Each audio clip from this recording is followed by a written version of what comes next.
শ্রীপুর রাজনৈতিক মোড় কর্তৃক আয়োজিত মাদক বিরোধী এই অনুষ্ঠানের সম্মানিত সভাপতি, বিভিন্ন স্তরের নেতৃবৃন্দ, শিক্ষক মহোদয়, সম্মানিত সাংবাদিকবৃন্দ সহ সর্বস্তরের জনগণ, সবার প্রতি আমার সশ্রদ্ধ সালাম। আসসালামু আলাইকুম।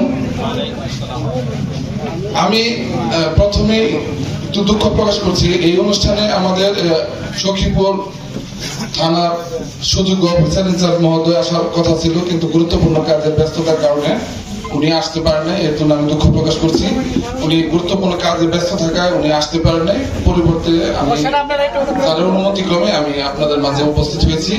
তো এই অনুষ্ঠানে প্রথমে ধন্যবাদ দেব যারা এত সুন্দর একটা আয়োজন করেছেন, এই সুন্দর কথাগুলো বলার জন্য স্পেস তৈরি করেছেন, এবং আমার পূর্ববর্তী বক্তাগণ অনেক গুরুত্বপূর্ণ কথা বলা শেষ।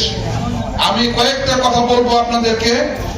আজকে মহান মুক্তিযুদ্ধে এই বাংলাদেশ, আমাদের দেশের মানুষ, তারা কিন্তু অক্লান্ত পরিশ্রম 9 মাস সংগ্রাম করে দেশ থেকে কিন্তু পাকিস্তানিদের হানাদারদের বিতাড়িত করেছিল। আর সামান্য কয়েকজন মাদক সেবী, মাদক ব্যবসায়ীদের আমরা পারবো না, এটা অসম্ভবের কিছু না। জনগণ যদি একত্রিত হয়ে যায়, এই মাদক আমাদের কাছে কোনো ব্যাপার না।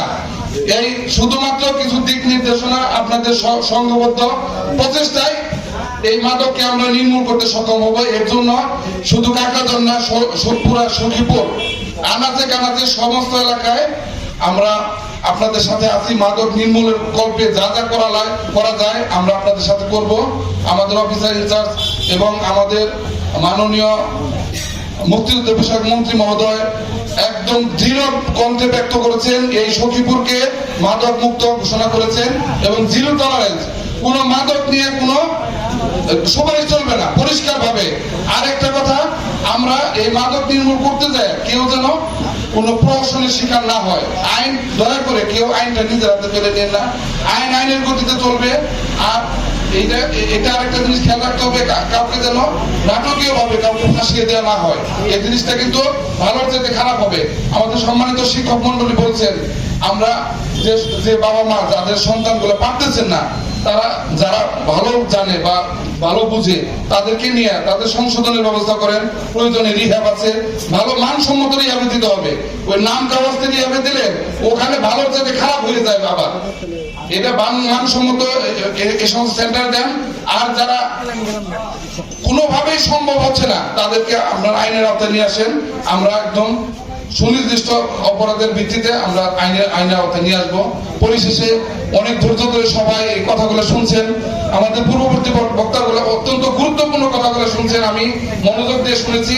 আমরা শুধু মাদক না, আইন শৃঙ্খলা পরিস্থিতি সার্বিক উন্নয়নের জন্য সবার সহযোগিতা আমরা চাই। সবার সহযোগিতা না থাকলে আইন শৃঙ্খলা পরিস্থিতি কখনোই উন্নতি হবে না। এই মাদক তার মধ্যে অন্যতম। এই মাদক থেকে যত অপরাধ, তার 90% অপরাধ এই মাদক থেকে এই সমাজে বিচরণ করে।